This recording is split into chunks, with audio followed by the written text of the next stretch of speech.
take on our third story. You know, the Eastern Security Network, ESN for short, is the paramilitary organization of the indigenous people of Biafra, IPOB, a pro-Biafra separatist movement in southeast Nigeria. Well, both organizations have, been outlawed. May I say that? Now, troops of Operation Udoka in the region have arrested a suspected founding father of the proscribed IPOB and others. The Director of Defense Media Operations, Major General Edward Buba, announced the capture of Pius Igu in the Oshu area of Imo State. Another notorious commander of IPOB, Emmanuel Onwugu, I hope I got the name right, was arrested in the Mbano local government area of Abia State. Now, a suspected cult leader, Ifeanyi Rock, was also captured. Now, whether the arrests translate to peace in the southeast region remains to be seen. Let's give you a background to the story. First, we join General Buba. There has been significant increase in the nation's daily crude oil production. At the time that the instructions were given, at that time, the daily crude oil production was around 1.1, 1.2. But today, we are talking about 1.7, getting close to 1.8. And I can assure you that we will increasingly make progress as we get towards the end of the year.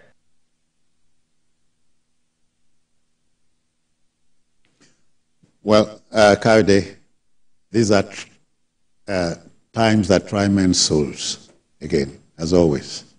You know, I just like to just state this. You know, I was just remembering this argument about IPOB being outlawed or not being outlawed, and I remember the courts, specifically, I think October 2023, where the court declared that the self-determination was not a crime, and therefore it cannot be used as a basis to arrest, detain, and prosecute Nnamdi Kanu. And the headline then on Premium Times was Court Nullifies Nigerian's Government Proscription of IPOB. So just to mention that, because sometimes when we use the word proscribe, you see some of the agitators disagree. It remains outlawed by Nigerian government, but by the rule of law. But not proscribed. Not proscribed. No, what I mean is the IPOB activities are not recognized. It is not lawful. Not lawful. But as an organization, using the word proscribed or outlawed. But let me not distract us from the issue. So basically, I just feel that the activities and some of those things that are being done, we are seeing Nnamdi Kanu denouncing himself from those activities. We are seeing someone who is somewhere telling you to do something and he cannot stay as the general, to do all those things. Simon Ekpa. Simon Ekpa. Yes, Simon Ekpa. So basically, I just feel that this is a wake-up signal that it's time to embrace peace.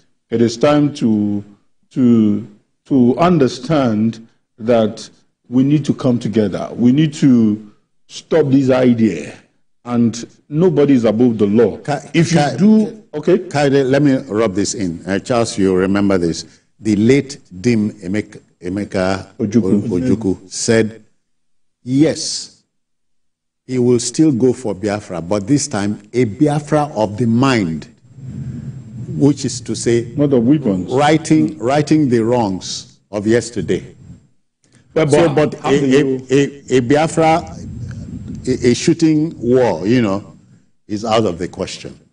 That's to underscore what you said. Yes, exactly. So as much as there is little, I wouldn't say nothing that we can do about the mistakes of the past. No victor, no vanquish still stands. It is we will not stop talking about the need to embrace peace. As long as there is still killing, as long as there's this sit-at-home order, as long as brothers are killing brothers, that's the painful part of it. The people that are being dealt with on Mondays are people from the southeast. So I do not just understand the rationale behind that. So they decide to name as unknown gunmen. Exactly, because these are people who are very, very industrious. These are people who are very productive, enterprising. Let's not even go into analyzing how much is being lost every Monday when this sit-at-home order is being carried out. Kudos to some of these governors, especially the Enugu governor. Yeah. He's not pretending about it. He's not doing lip service about it. He's taking it head on. And I think every governor in the region should take after that and let us condemn what is condemnable. Okay. It is not Nigerian army against a particular region. When we say Nigerian army, the Igbos, the Yorubas, everyone is inclusive. So do not be an enemy of the state. You need to embrace peace. And these people, trust me, if they have heard against the law, they will be punished. Right? Okay, for me, I think what is happening now is, when I was secondary school, there's a book by Wole Soyinka, The Beatification of the Area Boy. Yes. This one reminds me, this is the beatification of criminals. When that ECN was formed, I personally... When it came into existence, because it followed what happened in the Southwest, the Amotekun, which generated of to be or not to be. So you saw all the regions were scampering to come up with theirs.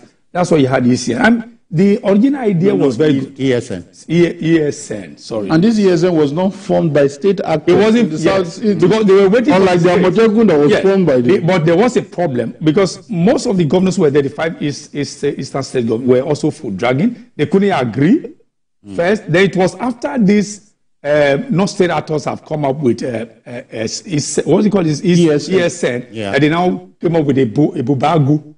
Yes, remember that? Yes. Oh, in order to say, okay, no, we have agreed. Even then, there were no working papers to actually, rubber stamp it to work. And so, in the absence of that, then those non-state actors now came up with, okay, we want to secure our land. But, Charles, what do you... Yes. A Bubagu security network translates to the acronym ESN. Okay. Well, Bubagu is the Igbo... So what I fail to understand is, how can a body that is supposed to be, or it has charged itself with securing the lives and property of the Igbo country, then it now turns itself into a tool for violence, a tool for maiming, a tool for all manner of epithets that are improper. That's what you have had. That's what you have now. So everybody, we have a lot, because as you said, it is actually destroying the Igbo brand. Wherever you are. When I was secondary school those days, I mean, that's why I speak about 30% of Igbo. Okay, and I understand more than that. I also have roots in Igbo land. Okay, I have nephews who are called Chima in the Ho, China in the Ho, all of them, Igbo name and those surname. So the thing is, not to worry, I'm not bothered. They say you may take the boy out of the town. Yeah, so you can't out of the boy. Yes, exactly. So it's a place that I love because of the peace. What they call Udoka in Igbo land means that peace is supreme. Yeah. So where is the Udoka? Peace is absolute. Where is the Udoka that you understand Igbo? Huh?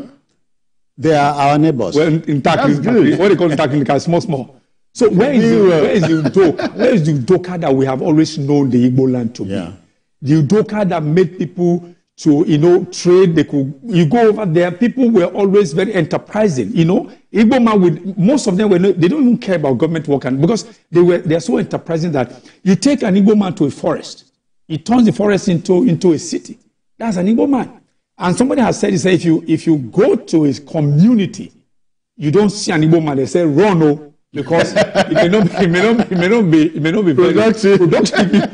But, yes. But I grant all you've said, Kayode. Can the average or the everyday son of the Southeast Nigeria, in his quiet moments, express joy at what's happening in his region? That's why we're throwing the ball into the court of the state actors, the legitimate people that were voted in.